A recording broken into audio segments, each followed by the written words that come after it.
السلام علیکم ورحمۃ اللہ وبرکاتہ نحمده ونصلی علی رسوله الکریم اما بعد فاعوذ باللہ من الشیطان الرجیم بسم اللہ الرحمن الرحیم رب اشرح لی صدری ویسر لی امری واحلل عقدۃ من لسانی یفقہوا قولی۔ جس طرح انسان کے جسم میں کئی بیماریاں ہوتی ہیں اور وہ اسے ہلاکت تک جا پہنچاتی ہیں، بالکل اسی طرح انسان کے دل کو روحانی طور پر کئی ایسی بیماریاں لگتی ہیں جو بالآخر اسے اخلاقی طور پر اور انجام کے اعتبار سے ہلاکت تک جا پہنچاتی ہیں۔ آپ سب جانتے ہیں کہ اللہ تعالیٰ نے حضرت آدم علیہ السلام کو پیدا کیا، پھر فرشتوں کو حکم دیا کہ ان کو سجدہ کریں۔ اس موقع پر جنات کو بھی حکم ہوا، لیکن ابلیس نے سجدہ کرنے سے انکار کر دیا اور اس نے کیا کہا؟ انا خیر منہ، میں اس سے زیادہ بہتر ہوں۔ حسد کرنے والا دراصل ایک طرح کے تکبر کا شکار ہوتا ہے۔ وہ اپنے آپ کو ہی سب کچھ سمجھتا ہے، اپنے آپ کو بڑی چیز سمجھتا ہے، اور وہ یہ چاہتا ہے کہ وہ ہر لحاظ سے دوسرے سے بہتر اور بڑا نظر آئے۔ لہذا جو ہی وہ دیکھتا ہے کہ کوئی بڑائی، کوئی اچھائی، کوئی نعمت کسی دوسرے کی طرف منتقل ہونے لگی ہے تو یہ چیز اس کو پسند نہیں آتی اور وہ تکلیف کا شکار ہو جاتا ہے۔ یہ تکلیف اس کے دل میں اٹھتی ہے اور بالآخر پھر زبان پر بھی آتی ہے، اور بسا اوقات عمل کے ذریعے بھی وہ اس شخص کو نقصان پہنچانے کی کوشش کرتا ہے جس سے وہ حسد کرتا ہے، اور اس طرح انسانوں کے باہم تعلقات خراب ہوتے ہیں، خاندانوں کے اندر، معاشرے کے اندر فتنہ اور فساد ہوتا ہے، اور خوشگوار تعلقات کا خاتمہ ہو کر انسان طرح طرح کی نفسیاتی بیماریوں کا، مشکلات کا شکار ہو جاتے ہیں۔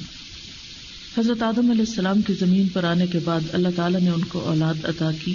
ان کی اولاد میں 2 بیٹے حابیل اور قابیل۔ ان دونوں کے درمیان بھی جو جھگڑا ہوا اس کی بنیاد بھی حسد تھی۔ ان دونوں نے ایک قربانی کی تھی جس کا ذکر سورۃ المائدہ کی آیت نمبر 27 میں آتا ہے، اذ قربا قربانا فتقبل من احدہما ولم يتقبل من الآخر قال لأقتلنک قال انما يتقبل اللہ من المتقین۔ جب ان دونوں نے قربانی کی تو ان میں سے ایک کی قربانی قبول کر لی گئی اور دوسرے کی قربانی قبول نہ کی گئی۔ اس نے کہا میں تجھے مار ڈالوں گا، یعنی تیری قربانی قبول ہو گئی، مجھ سے یہ برداشت نہیں ہوتا، میں تو تجھے ختم ہی کر دوں گا۔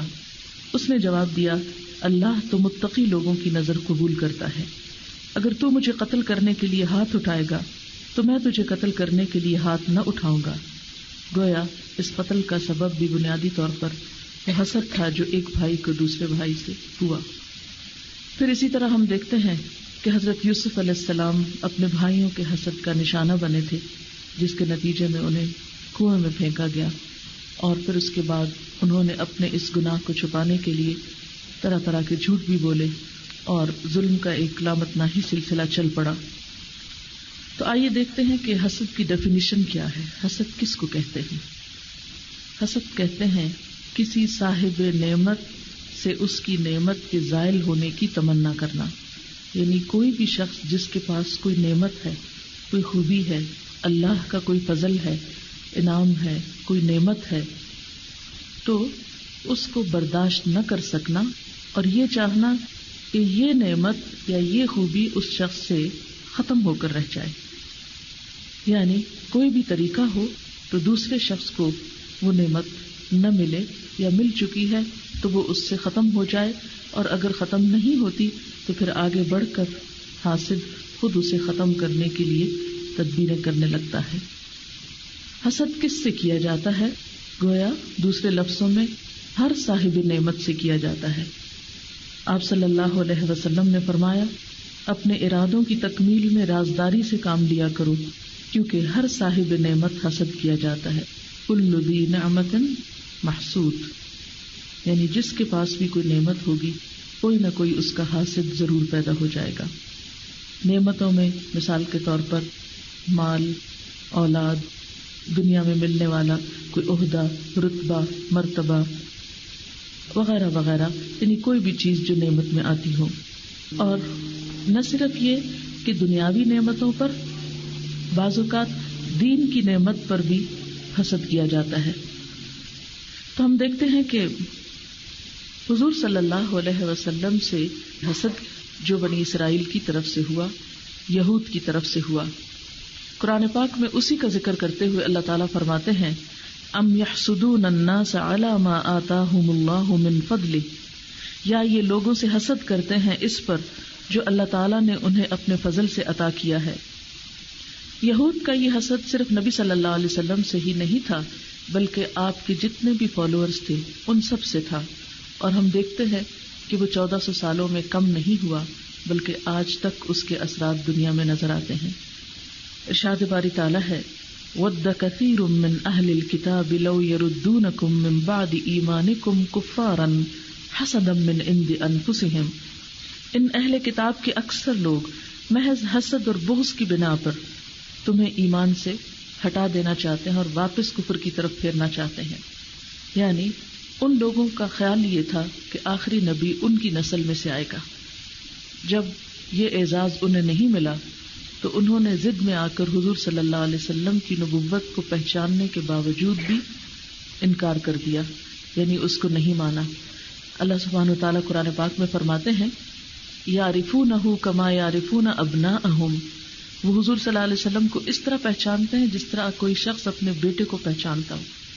یعنی جیسے لوگ اپنے بیٹوں کو پہچانتے ہیں اس طرح یہ آپ کی نبوت کو اور آپ کے نبی ہونے کو پہچانتے ہیں، لیکن اس کے باوجود وہ آپ کا انکار کرتے تھے، وہ آپ کو نبی نہیں مانتے تھے. ابو جہل کے انکار کی بھی ایک بنیادی وجہ یہی بتائی جاتی ہے کہ وہ آپ صلی اللہ علیہ وسلم کی صداقت کا منکر نہیں تھا.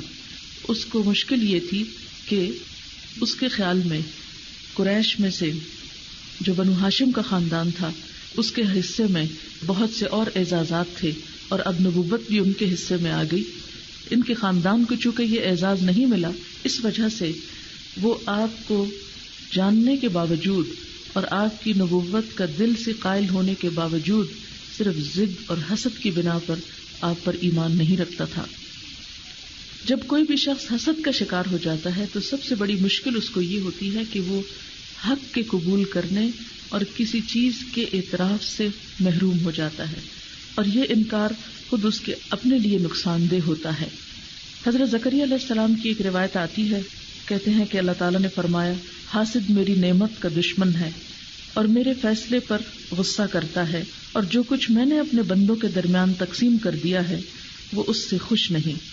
یعنی حاسد کا عمل اللہ تعالیٰ کو کیوں ناپسند ہے؟ کیونکہ حاسد اللہ کی تقسیم پہ راضی نہیں. کسی بھی شخص کو کسی نعمت کا ملنا کیا ہے؟ دراصل اللہ تعالیٰ کا فیصلہ ہے.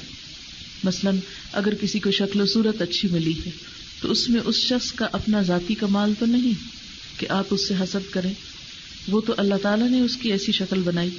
اسی طرح اگر کسی کو اللہ نے اولاد سے نوازا ہے تو یہ بھی اللہ تعالیٰ کی ایک نعمت ہے، اور اسی طرح باقی نعمتوں کا بھی حال ہے.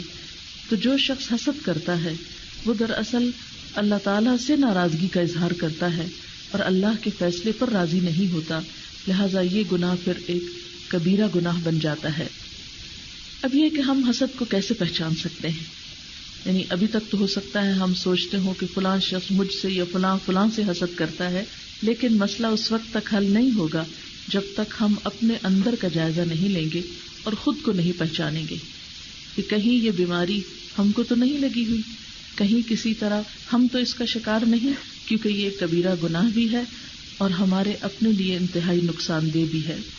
ہر انسان کے اندر کسی نہ کسی درجے پر تھوڑی یا زیادہ وقتی طور پر یا مستقل طور پر یہ بیماری ضرور لگتی ہے یا اس کا غبار اور اثر ضرور آتا ہے. اس لیے جو ہی ایسی چیز آئے دل میں تو اس کو عمل میں لانے سے پہلے اس کا خاتمہ کر دینا چاہیے، اس کا علاج کر لینا چاہیے. یعنی حسد ایک تو دل میں ہوتا ہے اور پھر وہ بعد میں عمل میں ڈھل جاتا ہے اور انسان اس کے مطابق کارروائی کرنا شروع کر دیتا ہے، ایکشن لینے لگتا ہے. تو اس سے پہلے کہ ہم اس کے پریشر میں آ کر کوئی ایکشن لیں اور کسی غلط طرف چلیں، اس کو وہیں سے ہی دور کر دینا چاہیے. اپنے آپ کو پہچاننے کے لیے اپنے آپ سے ایک سوال کیجیے کہ جب بھی میں کسی کے پاس کوئی اچھی چیز دیکھتی ہوں تو میرے دل کا حال کیا ہوتا ہے. کیا میں دل سے اس پر خوش ہوتی ہوں یا میرے دل میں کوئی کڑھن یا جلن یا گھٹن ہوتی ہے کہ یہ چیز اس کو کیوں مل گئی. عام طور پر جو لوگ غیر متعلقہ ہوتے ہیں ان کے پاس نعمتیں دیکھ کر عموماً ایک رشک کی سی کیفیت ہوتی ہے، کاش ہمارے پاس بھی ہوتا.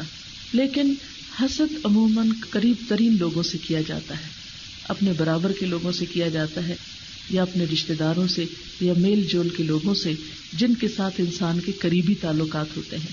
چونکہ انسان کو انہی کے درمیان رہنا ہوتا ہے، انہی کے ساتھ اس کی گزر بسر ہوتی ہے، اس لیے جب انسان اس بیماری کا شکار ہوتا ہے تو عموماً پھر اپنے آپ کو مشکل میں ڈال لیتا ہے.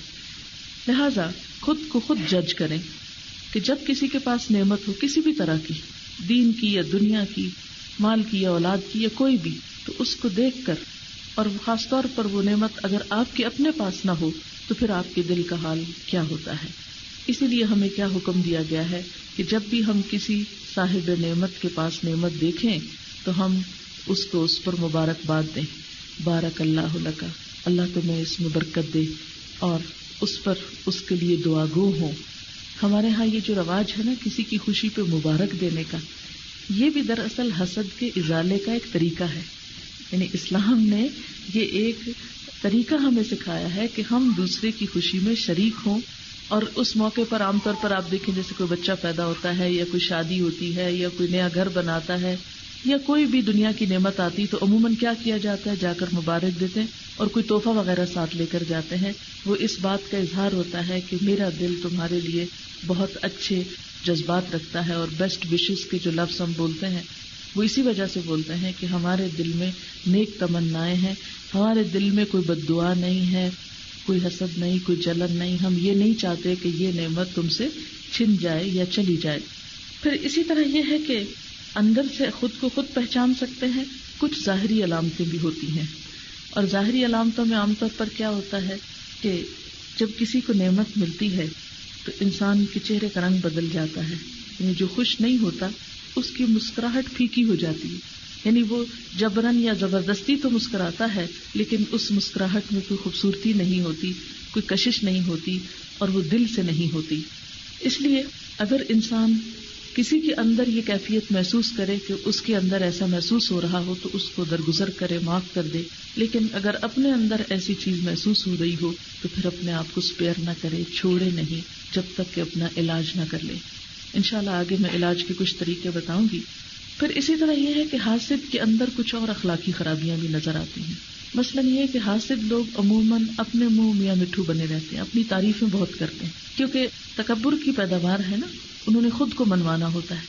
لہذا ہر جگہ اپنی کوئی تعریف کریں گے، اپنا کوئی کارنامہ بتائیں گے، اپنی کوئی خوبی جتائیں گے تاکہ لوگ ان کی بڑائی کو مان لیں. دراصل ایسا کرنا ایک اندر کا کمپلیکس شو کرتا ہے. ایسے لوگ بنیادی طور پر احساس کمتری کا شکار ہوتے ہیں، انفیریورٹی کمپلیکس کا شکار ہوتے ہیں. وہ اس کو دور کرنے کے لیے مصنوعی طور پر تصنع کے ساتھ بڑا بن کر دکھانے کی کوشش کرتے ہیں.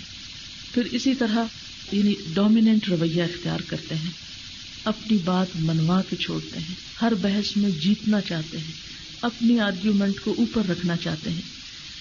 پھر اسی طرح وہ دوسروں کی تعریف سن نہیں سکتے. ان کی عادت یہ ہوتی ہے کہ جب وہ کسی مجلس میں کسی کی بھی تعریف ہو رہی ہو تو وہ اس کا کوئی نہ کوئی عیب چن کے ضرور بتا دیں گے. یعنی وہ کسی اور کو اوپر نہیں ہونے دیں گے. یعنی مثلاً اگر کسی کی اچھے ہنر کی یا سلیقے کی تعریف ہو رہی ہے تو وہ کہیں گے ہاں میرا بھی ایک تجربہ ہے، میں نے فلاں چیز دیکھی.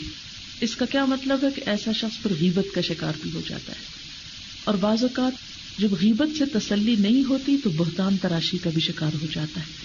یعنی اگر کوئی سچی بات اس میں خرابی کی نہیں ملتی تو بعض اوقات جھوٹی بات کہیں سے تراش لیتا ہے اور اس طرح وہ بہتان اور ساتھ جھوٹ بھی اس میں شامل ہو جاتا ہے. تو اس سے آپ اندازہ لگائیں کہ ایک خرابی جو ہے وہ ایک چین بن گئی بہت سی خرابیوں کا. اس لیے اپنی اصلاح کے لیے ضروری ہے کہ خود کا جائزہ لے کر اس مرض کو اندر سے کنٹرول کرنے کی کوشش کی جائے. پھر اسی طرح ایسے لوگوں کی ایک اور عادت یہ ہوتی ہے کہ ہر وقت دوسروں سے خود کو کمپیئر کرتے رہتے ہیں. یعنی ہر وقت ایک کمپیریزن کسی نفسیات میں مبتلا رہتے ہیں. مثلاً کوئی شخص اپنی بات سنا رہا ہے تو وہ ضرور اس موقع پہ اپنی مثال دیں گے. یعنی اگر کوئی اپنے بچے کی بات کرے تو وہ اپنے بچے کی شروع کر دیں گے، اگر کوئی اپنی پراپرٹی کرے تو وہ اپنی کسی چیز کی شروع کر دیں گے. تو یہ بھی ایک احساس کمتری ہی کا حصہ ہوتا ہے.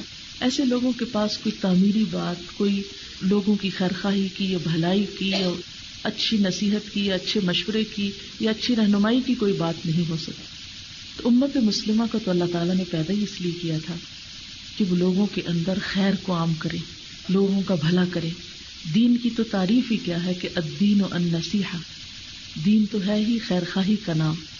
تو جو شخص حقیقی معنوں میں دین دار ہوتا ہے، جس کو ریلیجس آپ کہہ سکتے ہیں، وہ اسلام کی نظر میں ہر ایک کا خیر خواہ ہوتا ہے، وہ ہر ایک کا بھلا چاہتا ہے. پھر اس کے پاس اتنی فرصت نہیں ہوتی کہ وہ بیٹھ کر لوگوں کی چھپی ہوئی برائیاں اور خامیاں اور ڈھکی ہوئی چیزیں کھول کھول کر مجلسوں میں ڈسکس کرے. یہ کسی بھی شخص کے ایک بیڈ ٹیسٹ کی علامت ہے کہ جو دوسروں کی خوشی پہ تو خوش نہیں ہوتا، ان کی نعمت پر تو مطمئن نہیں ہوتا، لیکن ان کی برائیوں کو اس لیے ضرور ڈسکس کرتا ہے کہ انہیں ذلیل و خوار کر سکے. ایسا شخص جو دوسروں کے ساتھ ایسا کرتا ہے، بظاہر وہ دوسروں کا نقصان کرتا ہوا محسوس ہوتا ہے، لیکن حقیقت میں وہ اپنا ہی نقصان کر رہا ہوتا ہے. حسد کی کچھ بنیادی وجوہات ہوتی ہیں. ایک وجہ تو دل کی تنگی ہوتی ہے، یعنی ایسے لوگ چھوٹے دل کے ہوتے ہیں. اب دیکھیں نا کہ جب چھوٹا گلاس ہوتا ہے تو اس میں پانی بہت تھوڑا آئے گا. اسی طرح جن لوگوں کے دل چھوٹے ہوتے ہیں ان کے دل میں اتنی گنجائش نہیں ہوتی کہ وہ اپنے سوا کسی اور کی خوشی کو بھی خوشی مانے یا کسی اور کی بڑائی کو ایکسیپٹ کر لیں یا کسی اور کی نعمت کا بھی اعتراف کر لیں. وہ پھر دل کی اپنی گھٹن اور تنگی کی وجہ سے وہ دوسری کی نعمت پر خوش نہیں ہو سکتے. لہذا یہ جو دل کی گھٹن اور تنگی ہے، یہ ایک طرح سے انسان کے لیے سزا ہے، یہ انسان کے لیے ایک طرح سے عذاب ہوتا ہے. ایسے لوگ خود کو خود ٹارچر کرتے رہتے ہیں، خود کو خود تکلیف دیتے ہیں. جب دل وسیع ہوتا ہے، دل بڑا ہوتا ہے کہ دوسروں کے غم بھی انسان اپنے اندر ڈالے، دوسروں کی خوشیوں کو بھی انسان ایکسیپٹ کر لے. تو جو لوگ خود کو ٹارچر دیتے رہتے ہیں وہ خوش اس میں ہوتے ہیں جب دوسرے کو بھی ٹارچر ہو. جو خود مطمئن نہیں ہوتے، کنٹینٹ نہیں ہوتے، پھر وہ دوسروں کو بھی خوش نہیں دیکھ سکتے. لہذا ان کی کوشش نوئنگلی یا ان نوئنگلی، کانشیسلی یا انکانشیسلی یہ ہوتی ہے کہ وہ دوسروں کو بھی کسی طرح تکلیف دیں. آپ نے دیکھا ہوگا کہ کچھ لوگ سیڈسٹ ہوتے ہیں، ان کے اندر ایک خاص نفسیاتی بیماری ہوتی ہے کہ انہیں اس وقت سکون ملتا ہے جب وہ دوسرے کو تکلیف میں دیکھتے ہیں. یعنی یا تو یہ ہے کہ آپ دوسرے کی خوشی پہ خوش، جب آپ دوسرے کی خوشی پہ خوش نہیں ہوتے تو پھر آپ ایک نیگیٹو انسان ہوتے ہیں. آپ پھر اس وقت خوش ہوتے ہیں جب کسی کو تکلیف ہوتی، اس لیے پھر دوسرے کو تکلیف دے کے ذلیل کر کے پھر اپنے آپ کو مطمئن کرنے کی کوشش کرتے ہیں یا خوش ہونے کی کوشش کرتے ہیں، اور پھر اس کے لیے تمنا کیا کرتے ہیں کہ دوسرے کی نعمت چھن جائے. حسد کی آپ یوں سمجھیں کہ 3 قسمیں ہیں. ایک بڑی قسم تو یہ ہے کہ جس میں انسان دوسرے کی نعمت کے چھننے کی خواہش کرتا ہے، خواہ وہ ہمیں ملے یا نہ ملے. یعنی اس کی سب سے بڑی تمنا یہ ہوتی کہ دوسرے کے پاس نہ رہے. بس آپ نے دیکھا ہوگا کہ چھوٹے بچے، ایک بچہ ہوتا ہے دوسرا پیدا ہو جاتا ہے، جب وہ چھوٹے بچے کو ماں گود میں لیتی ہے تو جو بڑا بچہ ہوتا ہے عموماً کھیل رہا ہوتا ہے، جب وہ دیکھتا ہے کہ ماں نے چھوٹے کو اٹھایا تو آ کے وہ دھکا دیتا ہے، بس اس کو نہ اٹھاؤ. وہ یہ نہیں چاہتا کہ مجھے اٹھاؤ، وہ کہتے بس اس کو نہیں اٹھاؤ، یعنی اس کو یہ ماں نہیں ملے، مجھے ضرورت ہے یا نہیں ہے. ایسے ہی جو نیگیٹو تھنکنگ والے لوگ ہوتے ہیں وہ بعض حاسد اس قسم کے ہوتے ہیں کہ انہیں صرف اس سے دلچسپی ہوتی ہے کہ دوسرے کے پاس نعمت نہ ہو. یہ ضروری نہیں کہ انہیں خود بھی چاہیے ہوتی، کیونکہ بعض اوقات ان کے اپنے پاس ہوتی ہے، لیکن وہ یہ چاہتے ہیں کہ یہ صرف ہمارے پاس ہو، اس میں کوئی اور شریک نہ ہو، کسی دوسرے کے لیے یہ نہ ہو. اس لیے وہ دوسرے سے چھننے کی تمنا کرتے رہتے ہیں. مثلاً قرآن پاک کی ایک آیت میں آتا ہے وَدُّوا لَوْ تَكْفُرُونَ كَمَا كَفَرُوا فَتَكُونُونَ سَوَاءً. وہ چاہتے ہیں کہ تم بھی کفر کرو جس طرح انہوں نے کفر کیا، تو اس طرح پھر سب برابر ہو جاؤ. حسد کی دوسری قسم یہ ہوتی ہے کہ انسان یہ خواہش رکھتا ہے کہ نعمت دوسرے سے چھن کر اس کو مل جائے. یعنی اسے یہ نہیں کہ دوسرے کو کیوں ملی ہے، اسے یہ ہوتا ہے کہ مجھے کیوں نہیں ملی. اس کی ساری تمنا یا کوشش یہ ہوتی ہے کہ دوسرے کی چلی جائے اور میرے پاس آ جائے. یہ بھی ایک مذموم اور ناپسندیدہ چیز ہے. پھر تیسری قسم یہ ہوتی ہے کہ کسی کی نعمت دیکھ کر یہ خواہش کرنا کہ اگر اسے ملی ہے تو مجھے بھی مل جائے. اس کو رشک کہتے ہیں اور یہ پسندیدہ ہے. یعنی اگر آپ دیکھتے ہیں کہ کسی کے پاس کوئی اچھی چیز ہے، کسی نے کوئی اچھا کپڑا پہنا ہوا ہے، یا کسی کا اچھا گھر ہے، یا کسی کی کوئی بھی اچھی چیز ہے، کوئی اچھی جاب ہے، کسی بھی طرح اس کے پاس کوئی نعمت ہے، آپ جب یہ تمنا کرتے ہیں کہ اللہ مجھے بھی دے، تو ایسا کرنا برا نہیں ہے، کیونکہ قرآن پاک میں آتا ہے وَاسْأَلُوا اللَّهَ مِن فَضْلِهِ، اللہ سے اس کے فضل کا سوال کرو، اللہ تعالیٰ سے اس کا فضل مانگو. دنیا کی نعمتیں ہوں یا آخرت کی نعمتیں، جتنی بھی مانگو کہ اللہ کے خزانوں میں کمی نہیں، وہ دے سکتا ہے. لیکن یہ ایک قدرتی بات ہے کہ انسان عام طور پر اپنی ضروریات کو بھی نہیں جانتا ہوتا، یا اپنی خواہشات کو بھی ڈسکور نہیں کر سکتا کہ وہ چاہتا کیا ہے. یہ اس وقت ابھر کے سامنے آتی ہیں، یہ اس وقت انسان ان کو پہچانتا ہے جب وہ چیز کہیں اور دیکھتا ہے. مثلاً عام طور پر جب آپ شاپنگ کرنے کے لیے جاتے ہیں تو آپ کو یاد نہیں ہوتا کہ آپ کو کیا کیا چاہیے، جو جو چیزیں دیکھتے جاتے پھر آپ کو یاد او مجھے تو یہ بھی چاہیے تھا، یہ بھی چاہیے تھا. بالکل انسانی معاملات میں بھی یہی ہوتا ہے، آپ کو بھولا ہوا ہوتا ہے کہ مجھے کچھ چاہیے، لیکن جب آپ کسی کے پاس دیکھتے ہیں تو آپ کو ایک دم خیال آ جاتا ہے میرے پاس کیوں نہیں ہے. ایسے میں آپ اللہ تعالیٰ سے دعا کر سکتے ہیں کہ اللہ تعالیٰ مجھے بھی یہ چیز عطا کر. لیکن ان تمام چیزوں میں جس چیز کی تمنا کرنی چاہیے وہ نبی صلی اللہ علیہ وسلم نے فرمایا لا حسد الا فی اثنتین رجل آتاہ اللہ المال فسلطہ علی ہلکتہ فی الحق ورجل آتاہ اللہ علما فہو یعملہ ویعلمہ الناس. آپ نے فرمایا کہ حسد جائز نہیں ہے، یہ رشک کے معنوں میں ہے، مگر دو لوگوں کے ساتھ یعنی دو لوگوں کی نعمت دیکھ کر آپ تمنا کر سکتے ہیں کہ اللہ یہ ہمیں بھی دے، اور اس کے لیے خاص طور پر دعا کرنی چاہیے. نمبر 1، ایسا شخص جس کو اللہ نے مال دیا ہو، پھر وہ مال کو حق کے راستے میں خوب استعمال کرتا ہو. ایک اور روایت میں آتا ہے کہ وہ آگے پیچھے دائیں بائیں رات دن کو وہ اسے خرچ کرتا ہو. اور دوسرا شخص جس کو اللہ نے علم دیا ہو، پھر وہ اس علم پر خود بھی عمل کرتا ہو اور وہ دوسروں کو بھی سکھاتا ہو. اللہ کی نظر میں یہ لوگ قابل رشک ہیں اور ان جیسا بننے کی تمنا کرنے کے لیے کہا گیا ہے. لیکن عموماً ہم ان دو چیزوں کے لیے رشک کم ہی کرتے ہیں اور ان چیزوں کو آئیڈیالائز کم ہی کرتے ہیں، بلکہ الٹا باتیں بناتے ہیں. مثلاً اگر کسی شخص کو اللہ نے مال دیا ہو اور وہ اس سے اپنی دنیا بنانے کی بجائے آخرت زیادہ بنا رہا ہو، اسے یہاں کے بینک میں جمع کرانے کی بجائے آخرت انویسٹمنٹ بینک میں جمع کرا رہا ہو، تو لوگ عموماً اس کو پاگل سمجھتے ہیں کہ اس کو تو کوئی عقل ہی نہیں ہے، یہ تو کبھی رشتہ داروں کو دینے سے فارغ نہیں ہوا، یا فلاں اور فلاں نیکی کے کاموں میں دینے سے فارغ نہیں ہے. اور اسی طرح اگر کسی کے پاس علم ہے تو اس کی بھی لوگوں کو قدر کم ہوتی ہے.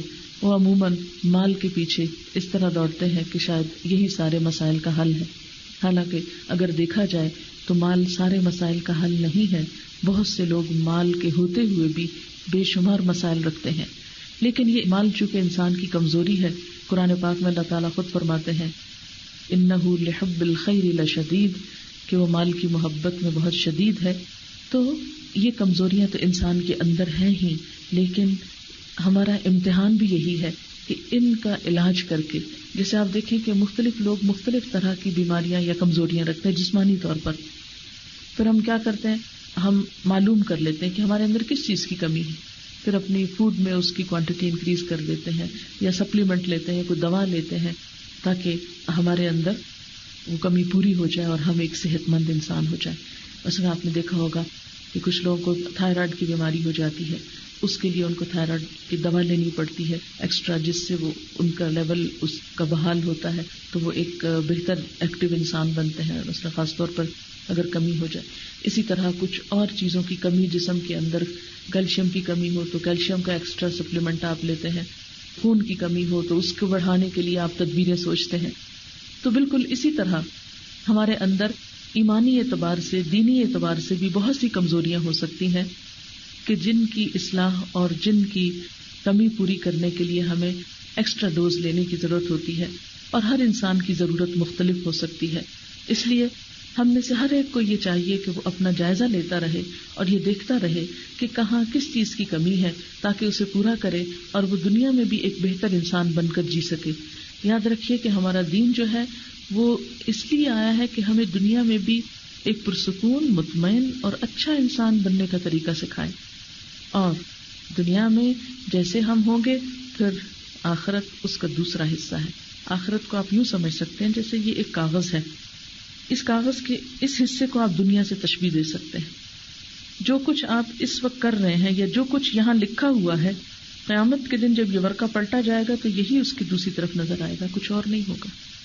مثلاً آپ دیکھیں کہ اس پیج کے اس طرف جتنی لکیریں لگی ہیں اور جتنے پیراگراف ہیں، اور دوسری طرف جب اس کو پلٹا گیا تو وہی نظر آ رہا ہے. آخرت میں بہو وہی چیزیں ہمارے سامنے آئیں گی جو ہم یہاں سے کر کے لے جائیں گے، اس میں کوئی ایکسٹرا نہیں ڈال کر دیں گے.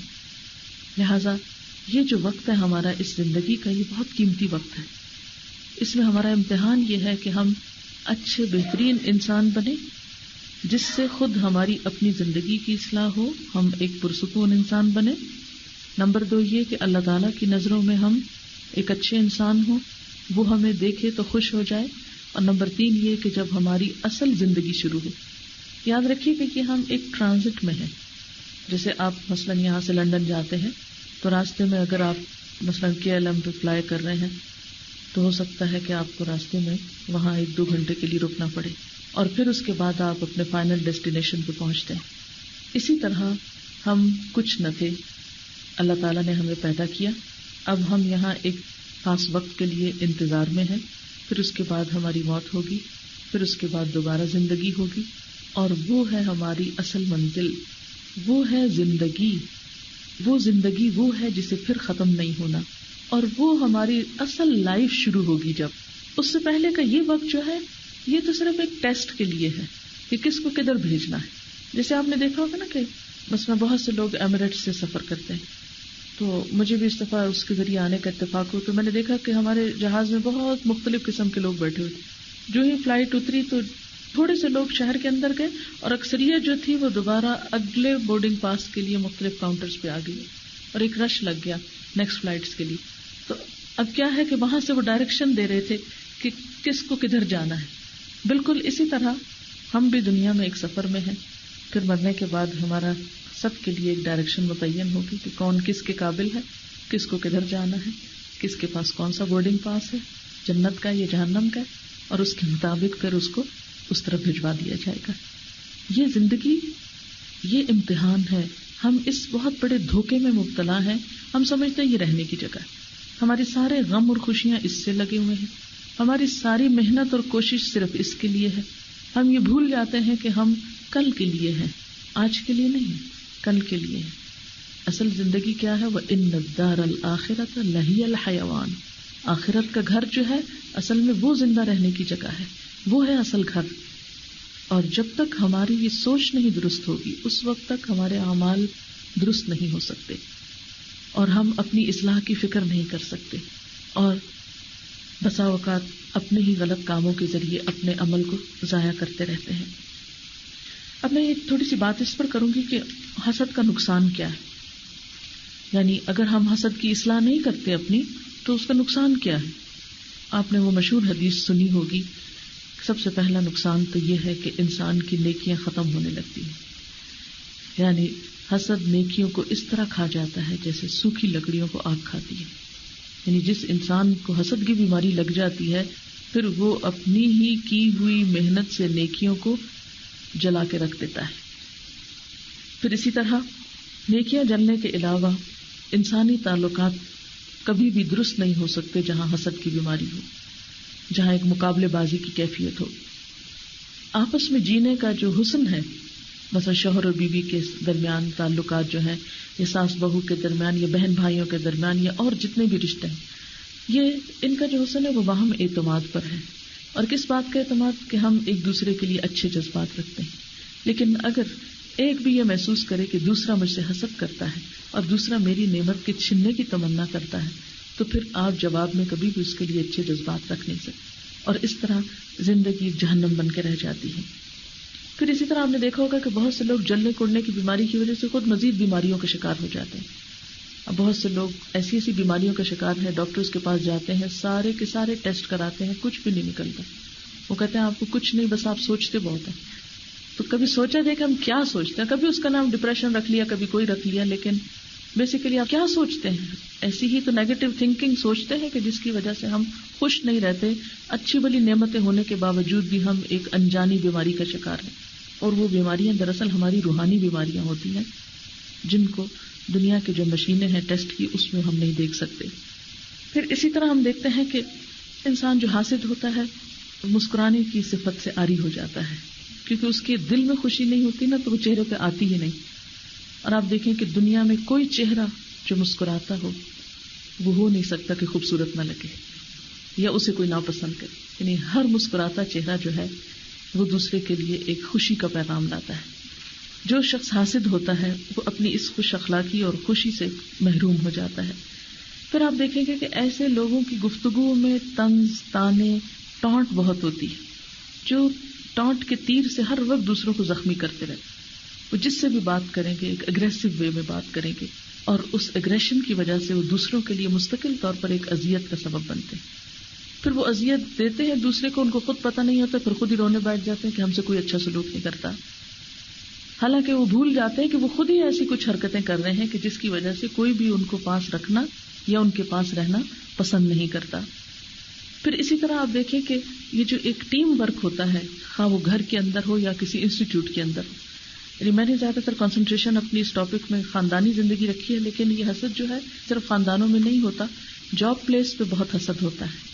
ایک دوسرے کی لیگ پولنگ ہوتی ہے، ایک دوسرے کو آگے نہیں نکلنے دیا جاتا. بزنس میں حسد، ایک جیسا بزنس کرنے والے ایک دوسرے سے حسد کرتے رہتے ہیں، ساتھ ساتھ دکانیں رکھنے والے ایک دوسرے سے حسد کرتے رہتے ہیں. جتنی دفعہ بھی ہم ایک نیگیٹو خیال سوچتے ہیں اس کا ہمارے دل کے اوپر اثر ہوتا ہے. آپ دیکھیں کہ دل کی بیماریاں کتنی بڑھتی چلی جا رہی ہیں، کتنا اسٹریس بڑھتا چلا جا رہا ہے. یہ اسٹریس نام کی کیا چیز ہے؟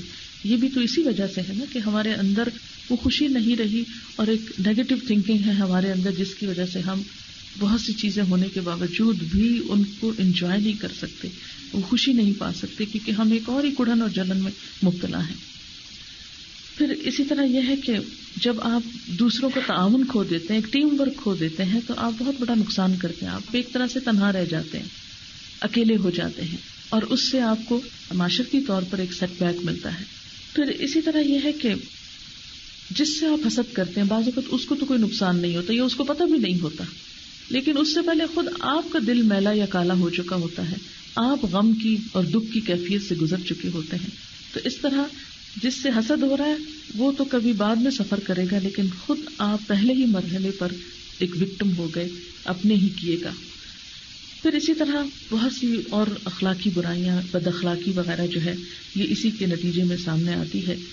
پھر ایسے لوگ دوسرے کو عزت احترام نہیں دے سکتے تو خود بھی نہیں پا سکتے. آپ صلی اللہ علیہ وسلم نے فرمایا، الترغیب والترہیب کی روایت ہے، لا یجتمع فی جوف عبد الایمان والحسد، کسی بندے کے دل میں ایمان اور حسد ساتھ ساتھ نہیں جمع ہو سکتا. یعنی جب حسد آتا ہے تو وہ ایمان کو بھی کھانے لگتا ہے، یعنی انسان کے ایمان کو بھی کمزور کر دیتا ہے. اور پھر جب ایمان نہیں ہوتا تو بہت سی خرابیاں پھوٹ نکلتی ہیں پھر انسان کے اندر سے، حتیٰ کہ قتل و غارت تک پہ نتیجہ جا پہنچتا ہے، جیسے حضرت یوسف علیہ السلام کے ساتھ ہوا یا حابیل کے ساتھ ہوا. اسی طرح خونی رشتوں کی بے حرمتی ہوتی، قطع رحمی ہو جاتی ہے. اور آپ کو معلوم ہے کہ نبی صلی اللہ علیہ وسلم نے فرمایا کہ جس قوم کے اندر قطع رحمی ہوتی اس پر اللہ کی رحمت نازل نہیں ہوتی.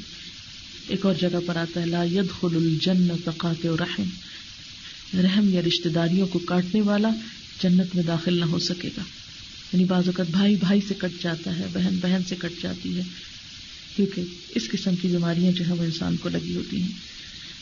نیکیوں کی بربادی ہوتی ہے. آپ نے فرمایا، ایاکم والحسد فإن الحسد یأکل الحسنات کما تأکل النار الحطب. یہ ابو داؤد کی روایت ہے کہ خبردار حسد سے بچنا، کیونکہ حسد نیکیوں کو اس طرح کھا جاتا ہے جیسے آگ لکڑیوں کو کھا جاتی ہے. اور آپ خود سوچیں کہ ایک نیکی جو ہے وہ کرنا کتنا مشکل ہوتا ہے.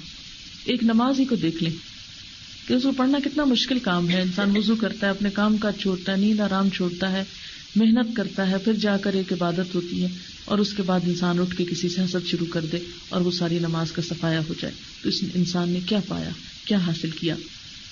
پھر اسی طرح یہ ہے کہ اس سے دین کی خرابی ہے. نبی صلی اللہ علیہ وسلم نے فرمایا دب الیکم داء الامم قبلکم الحسد والبغضاء هي الحالقة لا اقول تحلق الشعر ولكن تحلق الدین.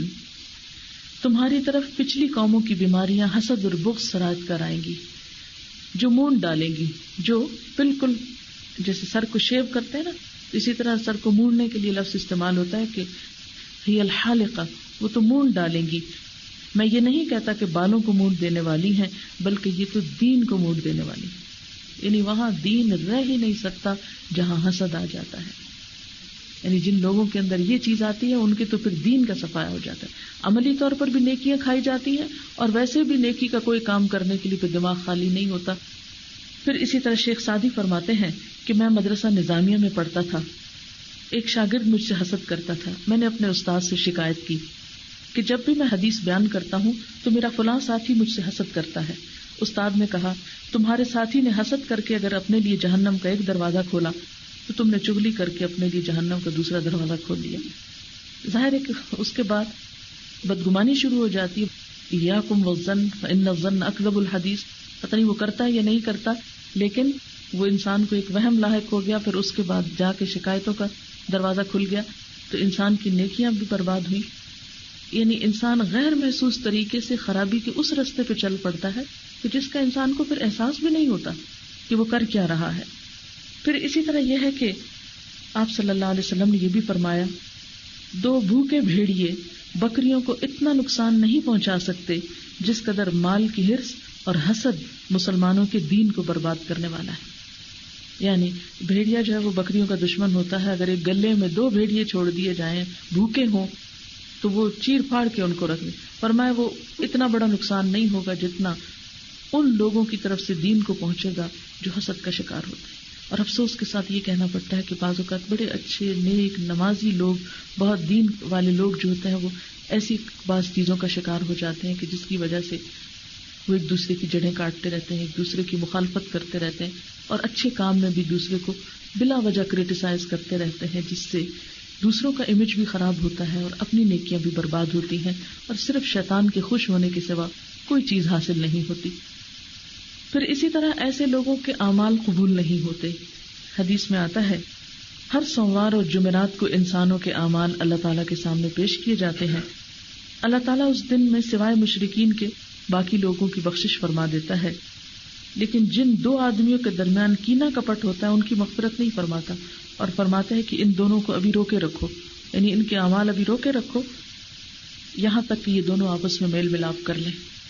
یہ صحیح مسلم کی روایت اور موطا امام مالک نے بھی اس کو روایت کیا ہے. پھر اسی طرح یہ کہ یہ منافقت کی بھی علامت ہے، کیونکہ انسان اندر سے کچھ اور باہر سے کچھ. بعض لوگ کیا ہوتا ہے کہ اندر سے جل کوڑ رہے ہوتے ہیں، دانت پیس رہے ہوتے ہیں اور اوپر سے تعریف اور خوشامد کر رہے ہوتے ہیں. تو یہ ایک ڈبل سٹینڈرڈز ہے نا. یعنی چونکہ دل کی بیماری اور منافقت ہے، فی قلوبہم مرض فزادہم اللہ مرضا، ان کے دلوں میں بیماری ہے جسے اللہ نے اور بڑھا دیا. تو جو منافقت کی بیماری ہے اس سے تو پھر 100 اور بیماریاں اخلاقی اور روحانی پھوٹتی ہیں. پھر اسی طرح یہ ہے کہ حسد کرنے والا دوسروں کو بھی گناہوں میں انوالو کر لیتا ہے.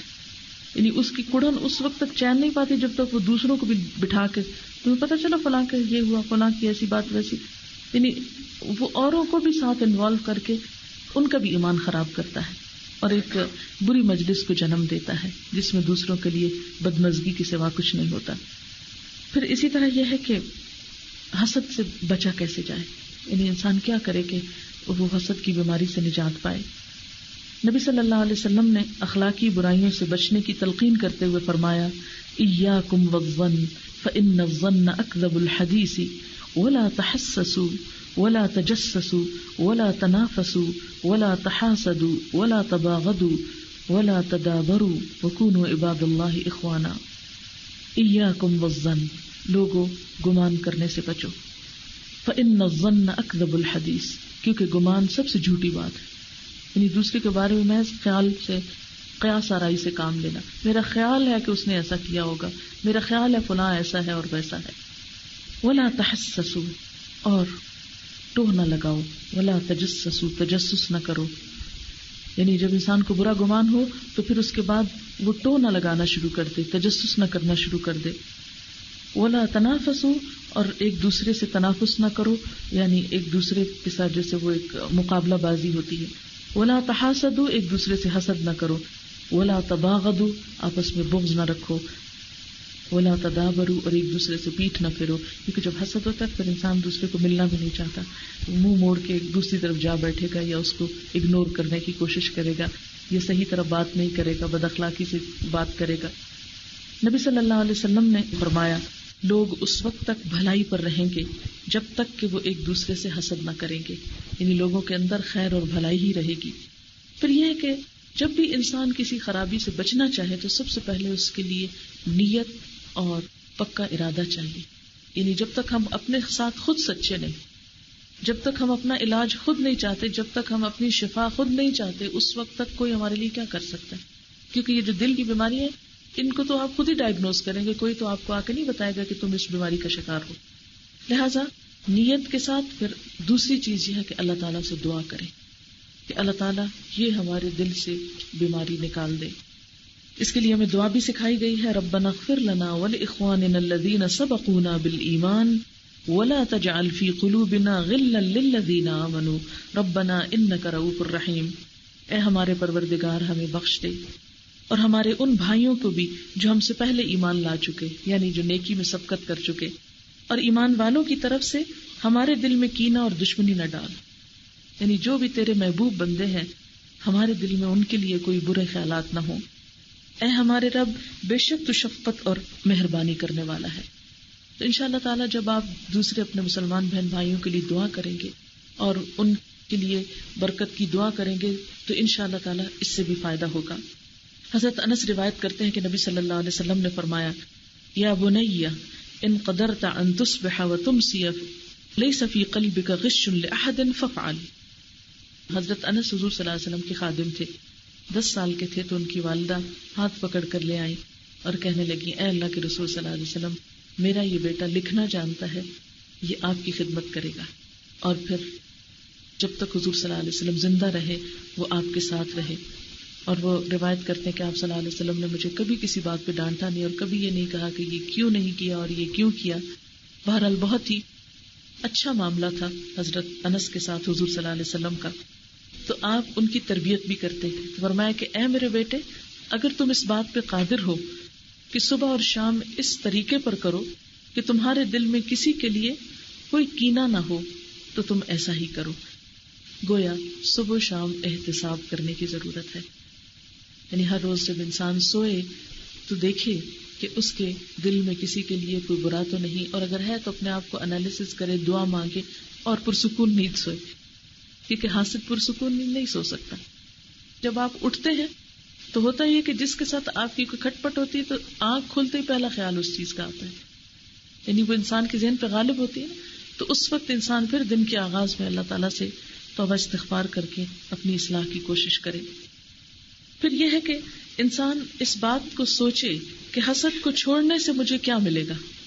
یاد رکھیں کہ اس کی قیمت جنت ہے. جب آپ اپنے اندر سے یہ چیز نکالیں گے تو انشاءاللہ تعالیٰ جنت کی راحتیں پائیں گے. قرآن پاک میں جنت والوں کی صفت بتائی جاتی ہے وَنَزَعْنَا مَا فِي صُدُورِهِم مِّن غِلٍّ إِخْوَانًا عَلَى سُرُرٍ مُتَقَابِلِينَ. ان کے دلوں میں جو رنجش اور کینہ تھا ہم سب کچھ نکال دیں گے، وہ بھائی بھائی بنے ہوئے ایک دوسرے کے سامنے تختوں پر بیٹھے ہوں گے. یعنی جنت کی خوبی اور حسن یہ ہے کہ وہاں کے رہنے والوں کے دل میں ایک دوسرے کے لیے کوئی میل نہ ہوگا. ایک اور آیت میں آتا ہے وَنَزَعْنَا مَا فِي صُدُورِهِم مِّن غِلٍّ تَجْرِي مِن تَحْتِهِمُ الْأَنْهَارُ. اور جو کچھ ان کے دلوں میں کوئی کینہ وغیرہ تھا اس کو ہم دور کر دیں گے اور ان کے نیچے نہریں جاری ہو رہی ہوں گی. اور آپ کو معلوم ہے کہ یہ کیسے ہوگا کہ جنت میں کوئی جا نہیں سکے گا جب تک اس کا دل صاف نہ ہو جائے. اس کو جنت سے پہلے ایک پل ہے، اس پر روکا جائے گا اور ان کے دلوں کو دھو دیا جائے گا. پھر اس کے بعد ان کے لیے جنت کے دروازے کھلیں گے اور وہ اندر جائیں گے. تاریخ میں آتا ہے کہ بئر معونہ کے واقعے کے بعد عمرو بن امیہ نے غلطی سے 2 آدمیوں کو دشمن سمجھ کر ہلاک کر دیا. حالانکہ وہ معاہد تھے، انہیں قتل نہیں کیا جا سکتا تھا. خبر سن کر آپ کو خود بہت دکھ ہوا، لیکن یہ ہے کہ اب ان کی دیت ادا کرنا تھی. تو میثاق مدینہ کی روح سے دیت میں یہود بھی شریک تھے. آپ صلی اللہ علیہ وسلم چند صحابہ کو لے کر بنو نذیر کے پاس گئے. انہوں نے آپ کو مکان کے صحن میں بٹھا دیا آپ دیوار سے ٹیک لگا کر بیٹھ گئے اور باہر آ کر آپ کے قتل کے مشورے کرنے لگے. اور ایک یہودی کہنے لگا کون ہے جو مکان کی چھت سے جا کر چکی کا ایک پارٹ آپ پر گرائے کہ آپ یہیں پر ہی ختم ہو جائیں. تو آپ کو بذریعہ وحی اس برے ارادے کی خبر دے دی گئی اور آپ وہاں سے اٹھ گئے اور مسجد کی طرف روانہ ہو گئے, اور صحابہ کو بھی آپ نے راستے میں یہود کے اس برے ارادے سے مطلع کیا, اور اسی وجہ سے پر بنو نذیر کو جلا وطن کر دیا گیا تھا. پھر اسی طرح ہم دیکھتے ہیں کہ خیبر کی فتح ہونے کے بعد جو مرحب سردار تھا وہاں کا, اس کی بیٹی نے آپ کو دعوت پہ بلایا اور کہا کہ کون سا گوشت پسند ہے آپ کو, یہ تک معلوم کر لیا. پھر اس کے اندر زہر ملا کے آپ کو کھلایا. جب پتہ چل گیا تو کہنے لگے کہ ہمیں یہ معلوم تھا کہ اگر آپ سچے نبی ہوئے تو آپ پر زہر اثر نہیں کرے گا, لیکن یہ کہ ایک اور صحابی تھے جن کا نام بشر بن برا تھا, انہوں نے اس کو کھا لیا اور ان کی وہاں پر 2 دن کے بعد وفات ہو گئی. پھر اسی طرح یہ ہے کہ یہود نے آپ پر جادو کیا تھا اور جادو کے ذریعے آپ کو نقصان پہنچانے کی کوشش کی تھی, جس کا واقعہ ہم احادیث کی کتابوں میں دیکھتے ہیں. تو حسد کے نتائج میں کیا ہوتا ہے؟ قتل ہوتا ہے, دوسرے کو مختلف طریقے سے نقصان پہنچانا ہو سکتا ہے. اگر اللہ کے رسول صلی اللہ علیہ وسلم جیسے نیک انسان کے ساتھ جو معصوم تھے لوگوں نے, اور وہ بھی کون تھے؟ وہ بھی اپنے وقت کے اپنے آپ کو مسلمان ہی سمجھ اہل کتاب تھے. یہ تو پھر آپ کے انکار کی وجہ سے پھر وہ کافر ہوئے, ورنہ اس سے پہلے تو اپنے جو دین یا شریعت تھی اس کے مطابق وہ اس وقت کے مسلمان تھے. پھر حضرت یوسف علیہ السلام کے ساتھ ان کے بھائیوں نے, اپنے ہی بھائی باپ کے طرف سے انہوں نے کس طرح آپ کو نقصان پہنچانے کی کوشش کی. تو دنیا میں ایسے واقعات ہوتے رہتے ہیں.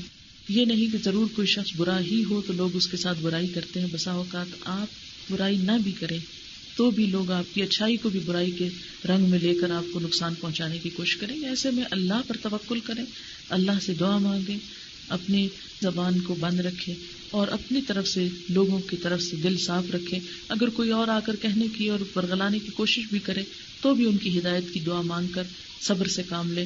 کیوں؟ اس لیے کہ حاسد کا تو منصوبہ ہی یہ ہوتا ہے, حاسد کی تو چال ہی یہ ہوتی ہے کہ وہ آپ کو ایسے کاموں میں الجھا کر آپ کو اپنی زندگی کے مقصد سے غافل کر دے. یعنی آپ اگر زندگی میں کوئی تعمیری اور پازیٹیو کام کرنا چاہتے ہیں تو وہ آپ کو کرنے نہیں دیں گے. ایسے میں انسان خاموشی اختیار کرتے ہوئے اپنا کام کرتا چلا جائے اور دوسرے کی باتوں کو اگنور کر دے. اب جو شخص اپنے آپ کو حسد کی بیماری سے بچا لے گا اس کی کیا فضیلت ہے اور اللہ تعالیٰ کے نزدیک اس کا کیا اجر و ثواب ہے. حضرت انس بن مالک فرماتے ہیں کہ ہم لوگ نبی صلی اللہ علیہ وسلم کے پاس بیٹھے ہوئے تھے. آپ نے فرمایا ابھی ایک جنتی آدمی تمہارے سامنے آنے والا ہے. تھوڑی دیر کے بعد ایک انصاری صحابی سعد بن مالک تشریف لائے جن کے ہاتھ میں جوتی پکڑی ہوئی تھی اور ان کے چہرے سے وضو کا پانی جو تھا وہ ٹپک رہا تھا. دوسرے دن پھر آپ نے فرمایا کہ ابھی تمہارے سامنے ایک جنتی آدمی آنے والا ہے. دیکھا تو پھر وہی آ رہے ہیں. تیسرے دن پھر آپ نے فرمایا کہ ابھی تمہارے پاس ایک جنتی آدمی آئے گا, اور پھر دیکھا تو تیسرے دن پھر وہی آ رہے ہیں. لوگوں کو بہت تجسس ہوا کہ ان کا عمل کیا ہے کہ جس کی وجہ سے آپ نے ان کے جنتی ہونے کی بشارت دی ہے دنیا میں.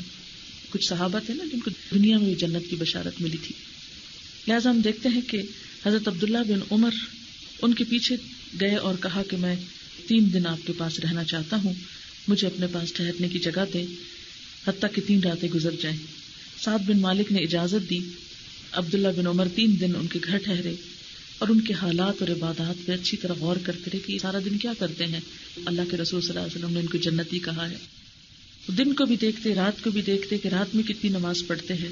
عبداللہ بن عمر نے انہیں بہت زیادہ عبادت کرتے ہوئے نہیں دیکھا سوائے اس کے کہ نیند کھلتی اور کروٹ بدلتے تو سبحان اللہ, الحمدللہ, اللہ اکبر کہتے. یعنی رات کو سوتے وقت بھی کروٹ بدلتے ہوئے اللہ کا ذکر کرتے تھے. آخر شب میں مسجد میں داخل ہو کر 12 رکعت نماز پڑھتے, یعنی تہجد کی, نہ بہت لمبی ہوتی نہ چھوٹی ہوتی. 2 رکعت پڑھ کر تشہد میں یہ 3 دعائیں پڑھتے, ربنا آتنا فی الدنیا حسنہ وفی الآخرۃ حسنہ اللہم اکفنا ہمنا من امر آخرتنا و دنیانا, اور تیسری اللہم انا نسألک من الخیر کلہ ونعوذ بک من الشر کلہ.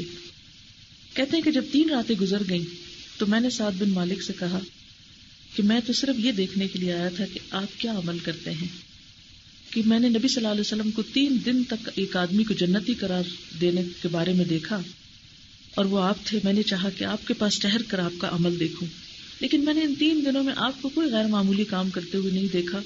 ایک عام شخص کی جو روٹین ہو سکتی ہے اسی طرح کی آپ کی روٹین ہے.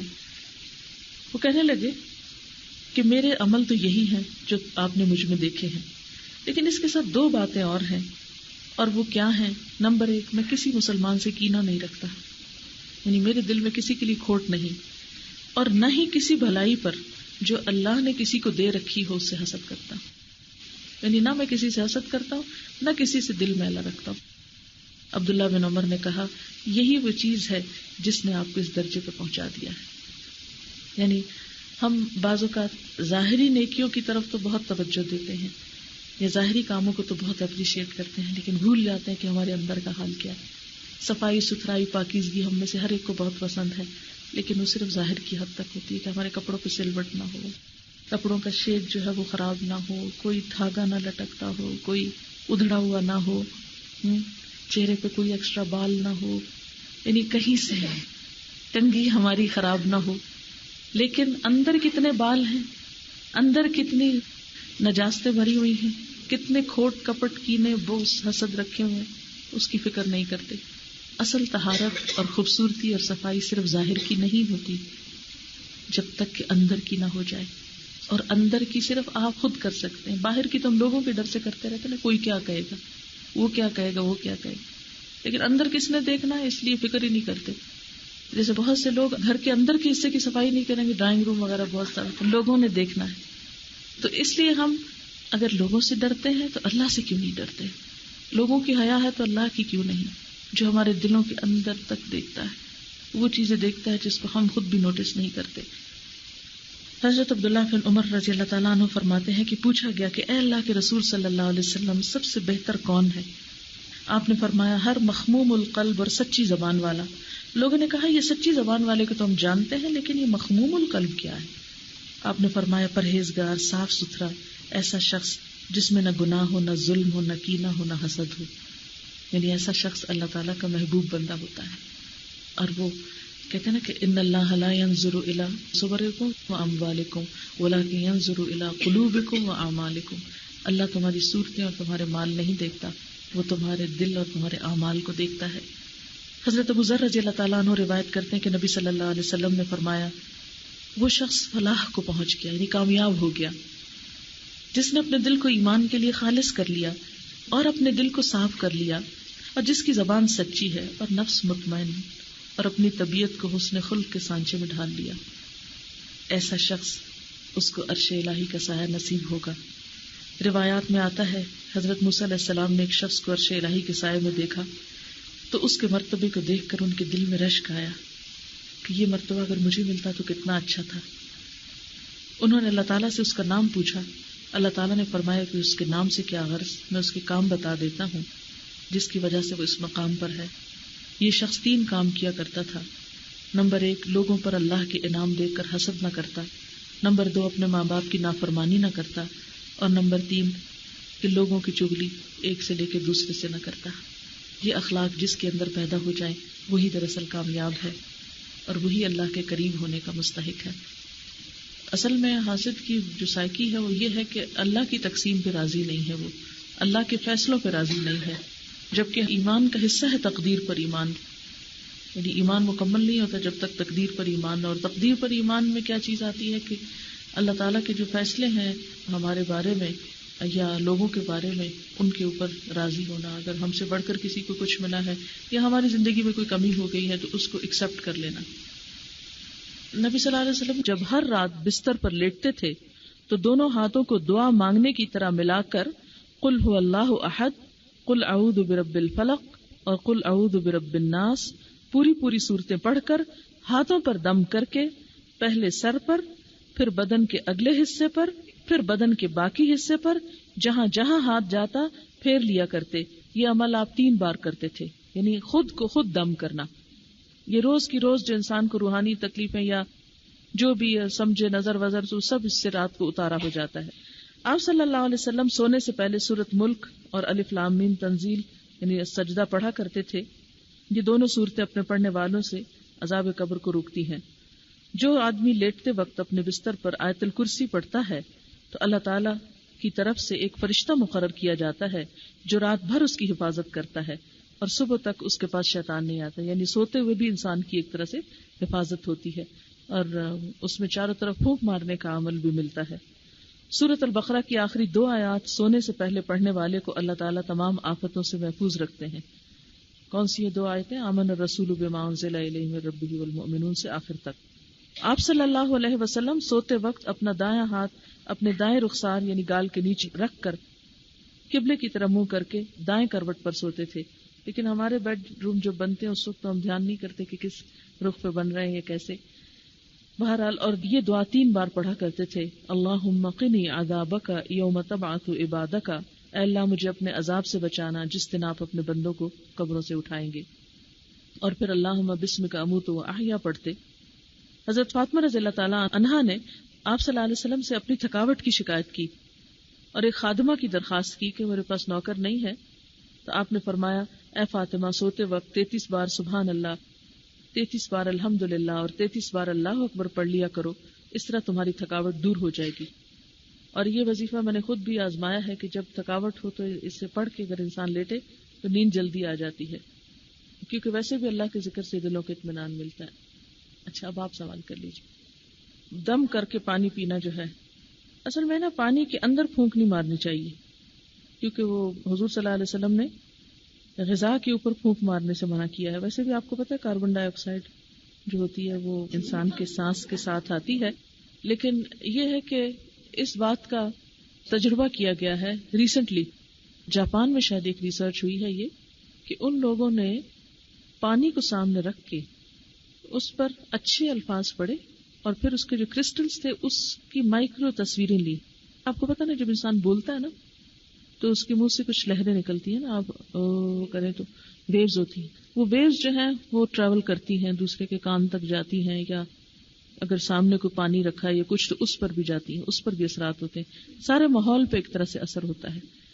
تو انہوں نے ان کرسٹلز پر خوبصورت تصویریں دیکھی جب اچھے الفاظ بولے گئے، اور بہت ہی بھدی قسم کی، بلکہ وہ انٹرنیٹ پہ وہ تصویریں بھی میرے پاس آئیں، میں نے ان کے پرنٹ نکالے بھی اور اپنے اسٹوڈنٹس کو دکھائے کہ جب اچھے لفظ بولے گے تو اس طرح لگا جیسے پھولوں جیسی تصویریں بنی، اور جب خراب لفظ بولے گے تو یہ لگتا ہے جیسے سیاہی کا دھبا لگ جاتا ہے نا، اس طرح دھبا پڑا ہوا تھا. تو پانی کے اوپر اگر دم وغیرہ اس طرح کیا جائے جیسے بوٹل کے اندر ہے یا کچھ، تو بعض لوگ اس طرح کا عمل کرتے ہیں. یہ ممانعت تو نہیں آئی اور میرے خیال ہے کہ اس کے اوپر اثر بھی ہوتا ہوگا. بہتر تو یہ ہے کہ انسان ایسی تمام موقعوں پر وہ آیات پڑھ لے، لیکن جیسے چھوٹے بچے ہیں یا کوئی بیمار ہے دم کیا جا سکتا ہے، کہیں اس طرح کی ممانعت نہیں اگر کلام جو ہے وہ اللہ تعالیٰ کا ہے. کیونکہ قرآن پاک میں یہ بات تو آتی ہے کہ اس میں شفا ہے، یعنی قرآن پاک جو ہے، اور اس میں خاص طور پر سورۃ الفاتحہ جو ہے. ایک کیسٹ میں لائی ہوں، جادو حقیقت اور علاج. اگر یہ آپ سن لیں تو انشاءاللہ آپ کی تسلی ہو جائے گی. اور اس کے ساتھ ہی میرا خیال ہے کہ وہ جو مسنون عمل ہیں وہ بھی کسی کارڈ میں ہوں گے. مجھے نہیں معلوم کہ کوئی ایسی چیز آئی ہے یا نہیں آئی، لیکن عبداللہ بن عبدالعزیز بن باز کی کتاب ہے، اردو ترجمہ اس کا ہوا ہے جادو ٹونے کا علاج. تو اس میں مسنون طریقے بتائے ہوئے ہیں اور آیات وغیرہ بھی ہیں. اور جادو کی بنیادی طور پر حقیقت یہی ہے کہ اچھے الفاظ انسان کے دل پر اچھا اثر کرتے ہیں، تو جو برے الفاظ ہوتے ہیں وہ انسان کو تکلیف دیتے ہیں. تو کلام کی اپنی ایک تاثیر ہوتی ہے، کیونکہ یہ بات ثابت ہے کہ جو کچھ بھی ہم بولتے ہیں نا وہ ضائع نہیں ہوتا، وہ محفوظ ہو جاتا ہے. اب جب وہ محفوظ ہوتا ہے تو اگر اس کو کسی خاص نیت کے ساتھ یا کسی خاص ڈائریکشن کے ساتھ کسی خاص شخص کے اوپر اثر انداز کرنے کے لیے استعمال کیا جائے تو اس کا بھی اثر ہوتا ہے. چلیں دعا کر لیتے ہیں.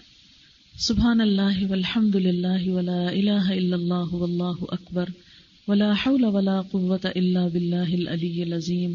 اللہم صلی علی محمد وعلی آل محمد کما صلیت علی ابراہیم وعلی آل ابراہیم انک حمید مجید. اللہم بارک علی محمد وعلی آل محمد کما بارکت علی ابراہیم وعلی آل ابراہیم انک حمید مجید. ربنا آتنا فی الدنیا حسنۃ وفی الآخرۃ حسنۃ وقنا عذاب النار. ربنا لا تزغ قلوبنا بعد اذ هديتنا وهب لنا من لدنك رحمة انك انت الوهاب. ربنا هب لنا من ازواجنا وذرياتنا قرة اعين واجعلنا للمتقين اماما. یا حی یا قیوم برحمتک نستغیث لا الہ الا اللہ انت الحلیم الکریم سبحان اللہ رب العرش العظیم والحمد للہ رب العالمین رب نسألک موجبات رحمتک وعزائم مغفرتک والغنیمة من كل بر والسلامة من كل إثم لا تدع لنا ذنبا إلا غفرته ولا هما إلا فرجته ولا حاجة هي لك ردا إلا قضيتها یا ارحم الراحمین۔ یا اللہ پاک، جو کچھ بھی پڑھا گیا ہے اپنی رحمت سے قبول فرما، جو بات تیری مرضی کے مطابق ہوئی ہو ہمیں اس پہ عمل کی بھی توفیق عطا فرما۔ اگر لا علمی میں، نادانی میں کوئی بات زبان سے ایسی نکل گئی ہو جو اللہ تعالیٰ آپ کو پسند نہ آئی ہو تو ہم سب کو اس سے دور کر دے اور ہمیں اس راستے کی ہدایت دے جو تیرا پسندیدہ راستہ ہو۔ یا اللہ تو ہمارے دل میں اپنی محبت پیدا کر دے اور اپنی محبت کو ہر چیز کی محبت سے زیادہ کر دے۔ یا اللہ ہمارے دل میں اپنی کتاب کی محبت پیدا کر دے، اپنے حبیب محمد صلی اللہ علیہ وسلم کی سچی محبت پیدا کر دے جو ہمارے ایمان کا تقاضا ہے۔ یا رب العالمین، یا ارحم الراحمین، تو ہمیں اسلام پر فخر عطا فرما، ہمیں مسلمان ہونے پر جو جھجک یا شرمندگی ہوتی یا اللہ اس سے ہمیں بچا لے۔ یا رب العالمین، تو ہمیں ایسے اعمال کی توفیق دے جس سے تو راضی ہو جائے۔ یا رب العالمین، اس گھر پر اپنی خیر و برکت نازل فرما۔ یا اللہ ہماری بہن کو اور بھائی کو صحت اور تندرستی عطا فرما، انہیں اپنے بچوں کی بہترین خوشیاں نصیب فرما۔ یا رب العالمین، انہیں اس کا بہترین جزائے خیر عطا فرما، جو بھی انہوں نے محنت اور کوشش کی ہے یا اللہ ان کی جزائے خیر اور بہترین اجر اور ثواب عطا فرما۔ اس مجلس کو، اس کام کو ان کے لیے صدقہ جاریہ بنا دے۔ جتنی بہنیں یہاں تشریف لائی ہیں ان سب کے آنے کی محنت بھی یا اللہ قبول فرما۔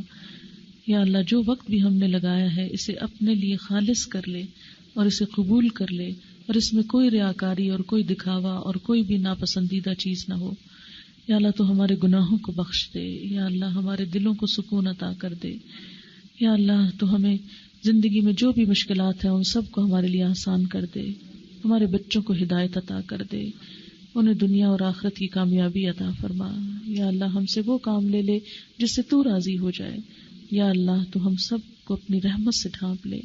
یا اللہ تو ہم سب سے راضی ہو جا۔ یا اللہ مسلمانوں میں اتحاد اور اتفاق اور باہم محبت اور ایک دوسرے کا احترام پیدا کر دے۔ یا اللہ ہم اس دنیا میں بھی عزت کے ساتھ جئیں اور آخرت میں بھی رسوائی سے بچا لینا۔ یا رب العالمین، تو ہم سب کو اپنی رحمت سے ڈھانپ لے۔ ربنا تقبل منا انک انت السمیع العلیم وتب علینا انک انت التواب الرحیم وصلی اللہ تعالی علی خیر خلقہ محمد وعلی آلہ واصحابہ واہل بیتہ اجمعین برحمتک یا ارحم الراحمین۔ الہی آمین۔ سبحانک اللہم وبحمدک نشہد ان لا الہ الا انت نستغفرک ونتوب الیک۔ السلام علیکم ورحمۃ اللہ وبرکاتہ۔